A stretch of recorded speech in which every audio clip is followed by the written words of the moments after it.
Halo guys, assalamualaikum. Saya Faisal VIP akan sharing gimana cara untuk mengubah nada notifikasi di HP Infinix Smart 20. Nah, kita bisa juga menggunakan suara kita sebagai nada notif.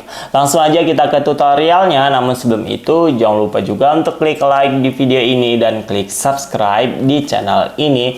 Nah, di sini jika kalian ingin menggunakan suara kalian sebagai notif, kalian bisa rekam aja dulu suara kalian ya guys. Kalian bisa masuk ke bagian aplikasi perekam suara. Nah, ini dia perekam. Nah, saya contohkan dulu ya guys. Halo, ada notif di sini. Oke, nah di sini udah tersimpan. Kita masuk ke pengaturan ya guys ya.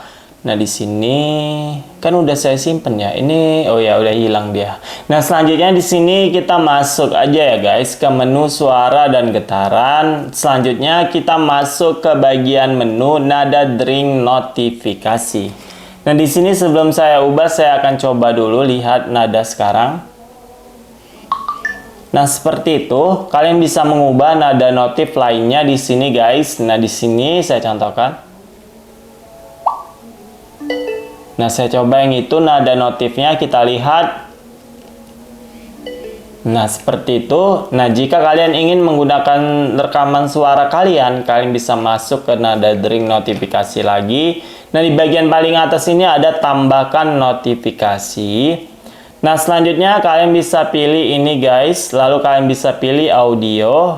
Bisa pilih ke lokasi rekam suara kalian tadi. Seperti ini misalnya.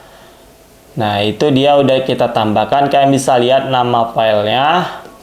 Halo, ada notif di sini. Nah, saya coba ya guys ya. Ketika mendapatkan notif. Halo, ada notif di sini. Nah, nada notifnya berubah menjadi rekaman suara kita guys. Halo, ada notif di sini. Oke guys, semoga video ini bermanfaat untuk kita semua pengguna Infinix Smart 20. Sekian video dari saya. Jangan lupa juga untuk klik like di video ini dan klik subscribe di channel ini. Terima kasih.